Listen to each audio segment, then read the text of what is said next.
Cette erreur sur Make peut vous coûter très cher en tant que débutant. Si tu commences sur Make et tu commences un peu à trouver des clients, à faire des automatisations et que tu veux continuer et pouvoir vendre pour des milliers et des milliers en automatisation chaque semaine, je te conseille de faire très attention et de regarder cette vidéo parce qu'aujourd'hui on va parler d'une erreur toute bête mais qui peut vous coûter très cher quand vous débutez si vous ne faites pas assez attention tout simplement. Allez, on commence tout de suite. Et donc laissez-moi vous expliquer maintenant ce que je veux dire par erreur fatale en tant que débutant. C'est en fait le fait de ne pas sécuriser vos scénarios sur Make, surtout de ne pas sécuriser le déclenchement. Et c'est ça qui peut être très dangereux, parce qu'en fait, on vient créer des scénarios qui se déclenchent à des événements, donc ça peut être quelque chose de tout simple, comme par exemple ajouter une nouvelle ligne sur un Google Sheet, donc dès qu'on a une nouvelle ligne, Watch New Rows, dès qu'on a une nouvelle ligne qui est ajoutée sur un Google Sheet, on va du coup déclencher un scénario, mais les plus communs, ça va être plutôt recevoir un message sur Slack, avoir une nouvelle tâche sur Notion, avoir un nouveau post sur un feed Instagram ou autre, ou alors par exemple tout simplement utiliser un webhook, et c'est ce qui est en fait le plus commun quand on vient connecter des scénarios Make à des applications custom ou alors des applications qui n'ont pas forcément tous les liens, toutes les connexions qui sont disponibles sur Make. Donc c'est le cas pour beaucoup d'applications et c'est ce que j'utilise le plus souvent en tant que développeur.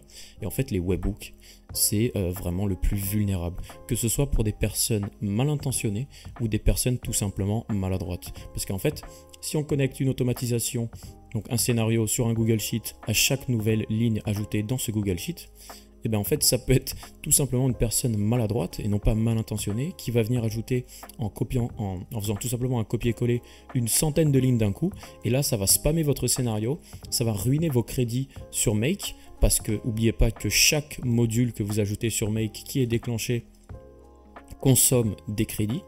Et ça peut être très grave parce que en plus de chaque module qui va consommer des crédits Make, vous allez aussi potentiellement épuiser absolument tous vos crédits sur les autres applications tierces. Et là, je vous montre en fait un des scénarios que j'ai déjà utilisé, enfin que j'utilise pour une de mes applications, qui est, en passant très rapidement, qui est là pour détecter des intentions d'utilisateurs avec un simple message. Bref, ici j'ai bien sécurisé mon webhook, mais si je ne le fais pas, c'est très facile pour une personne mal intentionnée ou maladroite, une fois de plus, de venir spammer ce scénario. Et là en fait c'est la catastrophe parce que j'ai 1, 2, 3, 4, 5 modules OpenAI qui sont connectés, et en fait à chaque fois qu'il va déclencher ce scénario, il va non seulement consommer mes crédits Make mais aussi mes crédits OpenAI et potentiellement les crédits de toutes les autres applications qui sont payantes et qui ne sont pas gratuites en dehors de Make. Donc c'est pour ça qu'on va vraiment aujourd'hui se concentrer, et ça va être assez rapide, vous allez le voir, sur sécuriser nos scénarios et surtout sécuriser les webhooks,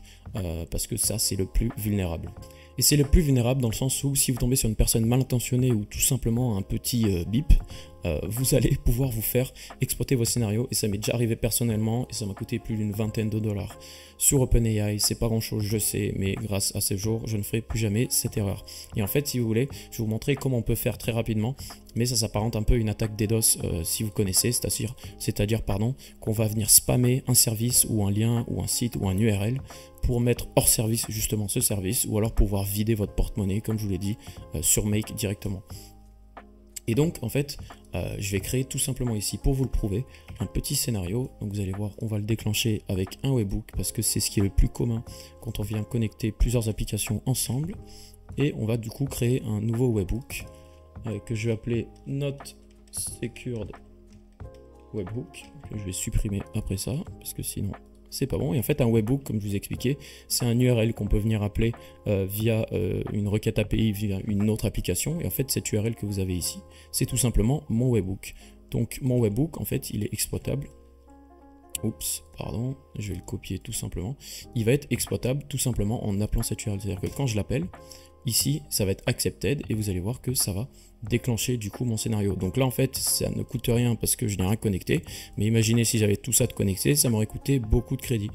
Avant de continuer, si tu peux prendre 2 secondes pour lâcher un petit like, un petit commentaire et t'abonner surtout à la chaîne pour ne pas rater les prochains tutoriels. Voilà, moi ça me prend du temps de faire ces vidéos, ça te prend une petite seconde de lâcher un petit like. Donc voilà, ça vous prend pas beaucoup de temps et moi ça m'aide beaucoup dans ce que je fais, donc merci beaucoup et on continue tout de suite. Et je vais vous montrer maintenant comment on peut tout simplement exploiter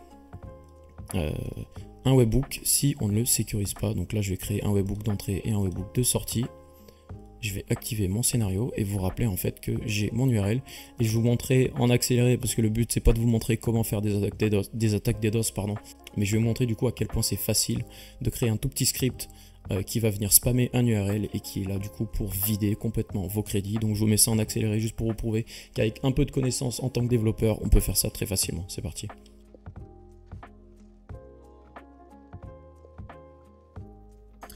Et voilà, avec à peine du coup 2-3 minutes, j'ai tout simplement écrit à la main et j'aurais pu le faire avec ChatGPT, donc c'est pour ça que c'est encore plus dangereux. Un scénario qui vient un script pardon, en Node.js qui vient tout simplement spammer un URL en boucle et je vous montre très rapidement comment ça marche. Et du coup, si je lance très rapidement ce scénario, vous allez voir que, ce script, pardon, vous allez voir que voilà, je peux spammer du coup à l'infini un webhook et je vais l'arrêter parce que sinon je vais me ruiner moi-même. Et vous allez voir que du coup sur mon scénario make, bon là il n'y a absolument rien de connecté parce que le but c'était pas de vider mon porte-monnaie. Et vous avez vu que ça a été activé un nombre, du coup 15 fois je crois, exactement, en même pas quelques secondes. Donc voilà, tout ça pour vous montrer l'importance de bien sécuriser les webhooks. Et du coup on commence tout de suite et je vous montre comment faire.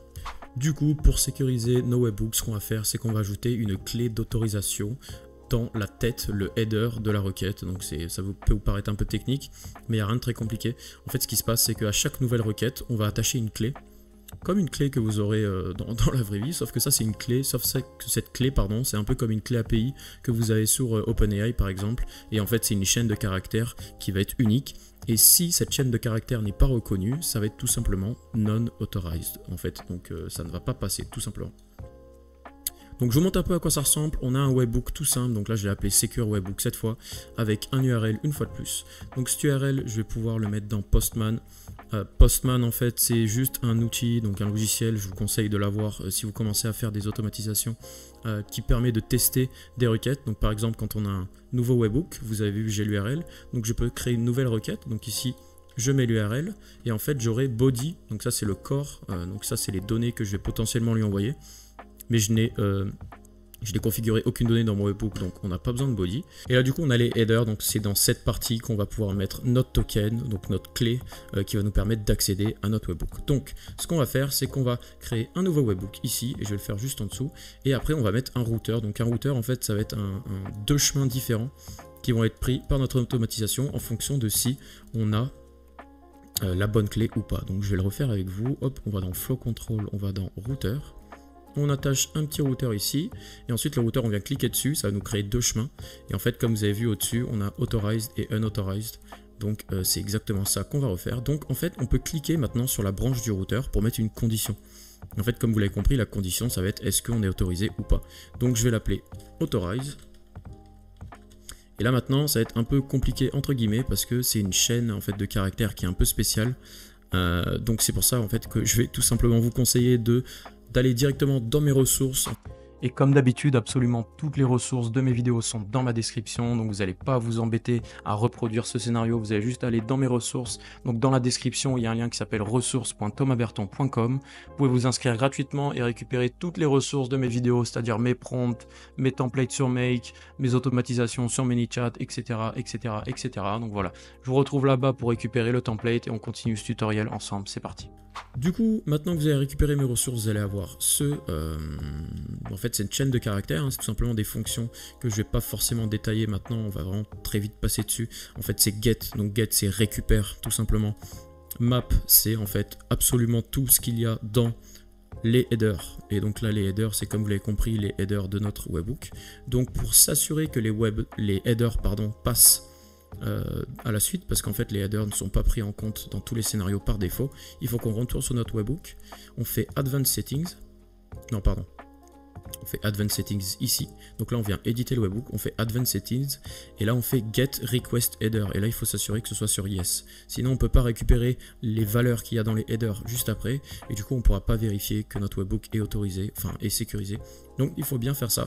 Une fois que c'est fait, du coup, les prochaines étapes ont accès à nos headers. Et là, on peut revenir dans notre fonction. Donc là, je viens la recoller ici. Et comme je vous ai dit, ce que ça fait, c'est que ça va récupérer absolument tout. Donc get map, donc récupérer tout ce qu'il y a dans les headers. Ça va récupérer la valeur et le nom. Et on va chercher la valeur qui a le nom token. Et on veut la récupérer une fois. Voilà, je vous l'ai passé très rapidement, mais en gros, c'est ça que ça raconte. Donc là, j'appuie sur OK. Et maintenant, ce qu'on va faire, une fois qu'on va récupérer ce header, c'est le comparer avec notre clé. Et en fait, pour ça, il va falloir générer une clé. Et pour ça, je vous conseille de vous rendre sur ittools.tech. C'est un très très bon site en fait qui va permettre de faire ça très rapidement. Et vous avez sur le côté crypto. Donc crypto, c'est pas pour les crypto-monnaies, c'est pour la cryptographie. Et en fait, on va générer un token. Donc là, vous voyez très rapidement, on a une barre en dessous qui vont nous générer des tokens au hasard. Et on peut tout simplement définir la longueur. On va pas non plus rentrer trop dans les détails. C'est pas la NASA. Donc on va venir recréer un token ici très rapidement. On va le copier. Et on va le coller ici. Donc ce token, gardez-le bien parce que sinon vous allez être embêté un peu pour accéder à vos requêtes. Et vous verrez qu'en fait, avec ça, on va tout simplement pouvoir sécuriser notre requête. Donc, pour vous montrer que ça fonctionne bien, en fait, ce qu'on va faire, c'est que ici, on va pour l'instant enlever ça. Hop. Hop. Et en fait, on va tout simplement vous montrer que si on met une réponse ici, donc 200, donc là, OK. Et là, réponse. Donc ça, c'est Webhook Response. Hein. Donc ça, c'est en fait la réponse que vous envoyez après avoir fait une requête. Et là, note OK. Donc très rapidement, ça c'est un peu des notions de développement, mais 401, ça veut dire unauthorized, donc pas autorisé. Donc c'est exactement ce qu'on veut. Et 200, ça veut dire que tout va bien, donc OK. Donc c'est pour ça que j'ai mis 200 et 401. Mais on s'en fout un peu. Là, ce qui est important, c'est de sécuriser notre webhook. Et donc voilà, pour vous montrer un peu comment ça fonctionne, j'ai tout simplement coupé la branche qui était donc pas autorisée et j'ai laissé un scénario donc qui est vraiment linéaire avec directement la réponse qui est OK. Donc si je sauvegarde et que je fais un petit test et que j'appelle du coup mon webhook avec Postman, j'envoie, vous allez voir qu'on a OK parce que ce n'est pas sécurisé tout simplement. Et si maintenant on vient sécuriser notre webhook, donc je remets la fonction que j'avais tout à l'heure, donc en fait elle est juste au-dessus, donc je vais pouvoir la copier. La mettre ici, j'ai fait une bêtise, c'est que j'ai oublié de récupérer ma clé, mais c'est pas grave. Je vais la mettre juste là, hop. OK, donc ça c'est bon. Et après je vais relier du coup en bas, donc en bas c'est le not OK, donc pour les sections qui sont pas autorisées. Et je vais reprendre exactement la même fonction. Cette fois je vais faire not equal to, parce que vous avez vu que tout à l'heure c'était en equals to, donc est égal à notre clé. Hop, je mets OK, et là en fait je reviens vérifier quelque chose, c'est equal to, mais on va mettre equal to case sensitive. En fait case sensitive, c'est à dire que c'est sensible aux majuscules, et en fait c'est exactement ce qu'on veut, parce que on veut sécuriser au maximum, donc on veut que la clé soit exactement égale à la nôtre. Donc j'appuie sur OK, là je mets not equal to case sensitive, c'est pareil. Hop, et là je vais marquer juste not authorized, voilà. Comme ça, c'est propre. Et donc, je vais pouvoir supprimer ce qui est en haut pour faire un peu de place. Je sauvegarde.